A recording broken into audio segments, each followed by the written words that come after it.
Hey guys, Level Cap here. Today we're going to be talking about 16 weapon attachments coming out in Battlefield 4 that you're going to want to know about because these are going to give you a strategic advantage over your enemy. Now, I'm not going to be addressing attachments that we're already familiar with from Battlefield 3 like the heavy barrel. We all know the heavy barrel is going to make your bullets fly faster and more accurately. I'm going to be talking about new ones, things that are doing things differently from Battlefield 3. Now, the first one on the list is the Coyote Red Dot Sight. This is the Chinese Red Dot Sight, and you might be thinking, well, why are you talking about this one Level? It's pretty much the exact same thing as the other Red Dot Sights in the game.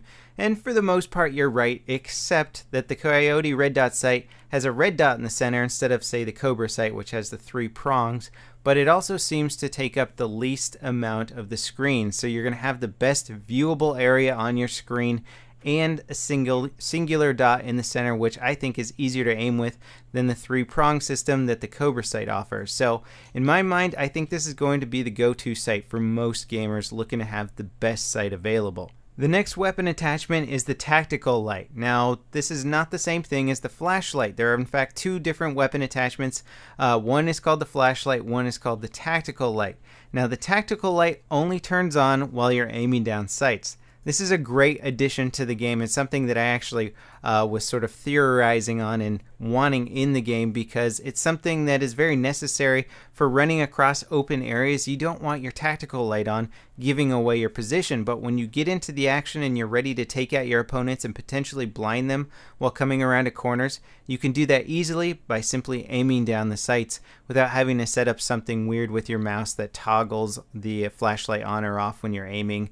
That has sort of been a trick that people have been doing with lights and lasers. Well, you're not going to need to anymore with the new Tactical Light. The next weapon attachment of interest is the Laser Light Combo. Now, this is really cool that they're putting this in the game because this is a device that definitely exists in real life. It's a little box that attaches to the side of the gun. In fact, it's exactly what the laser in Battlefield 3 looks like, except that that actual box in real life generally comes with a flashlight on it. So I'm not exactly sure how it's going to work in game, but what I hope it will do is that it will have the laser on when you're not aiming down sights, and then it will turn on the flashlight when you are aiming down sights. Seems like that would be the best of both worlds, the ideal combination. It could be a very, very good attachment if that's what it does. Now, if you're not interested in putting a laser or a flashlight on your weapon in the accessories slot, you could in fact put on canted iron sights or a 2x sight magnifier, giving you multiple sighting options. I think this is going to be a really interesting addition to the game and allow players to vary up their playstyle from close quarters to long range on the fly. So canted iron sights could work really well with, say, an ACOG sight, so you could switch between 4x magnification and then your iron sights. And a 2x magnifier gives you even more options. You could either use the 2x magnifier with a basic red dot sight, or you can even combine it with magnified sights, increasing the magnification further, giving you some pretty good long range options. Now, how about the barrel attachments of the weapons? Well, we got the heavy barrel, we got a whole bunch of suppressors that all look like they do the same thing, they just look different aesthetically.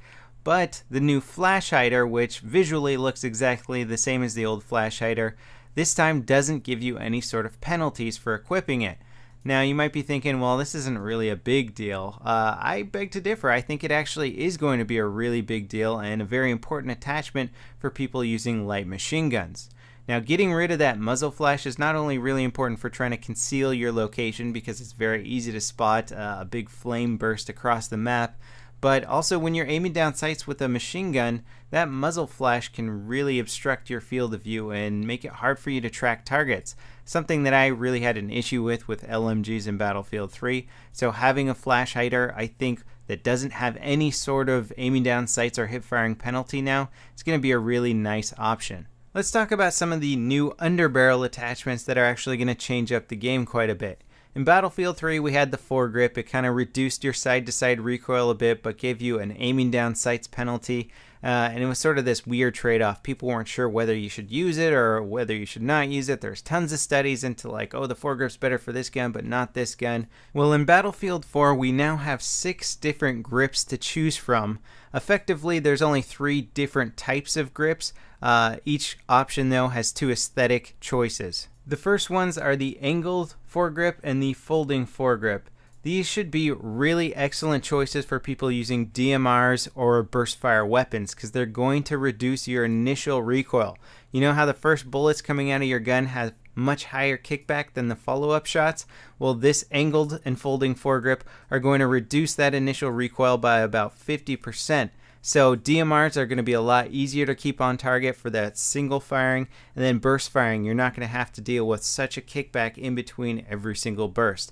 Not to mention, pretty much any other weapon in the game having reduced recoil is going to be a big help anyway. I can see the angled foregrip and the folding grip being some of the top choices for underbarrel attachments. Then there's the stubby grip and the potato grip. Now what these grips do is they allow you to quickly transition from sprinting into aiming down sights. Now you might think, well, this seems kind of like a weird addition to have in the game, and I gotta say, if you're trying it out, it's gonna be great for players with quick reflexes, twitch players, people who like to bunny hop around the map and then stop and shoot at somebody. We've all been in those situations where you're rushing an objective, the enemy team's dug in, they have good cover, and you're coming around a corner and somebody pops out from behind some cover. They're already aiming down sights, they're ready to shoot at you, and the time it takes for you to stop sprinting, bring up your gun, aim down sights, and start returning fire is long enough that you're pretty much guaranteed to lose that firefight. These grips should help you out in those specific situations. Then we have the ergo grip and the vertical grip. Now the vertical grip is back from Battlefield 3, but this time it's doing something completely different.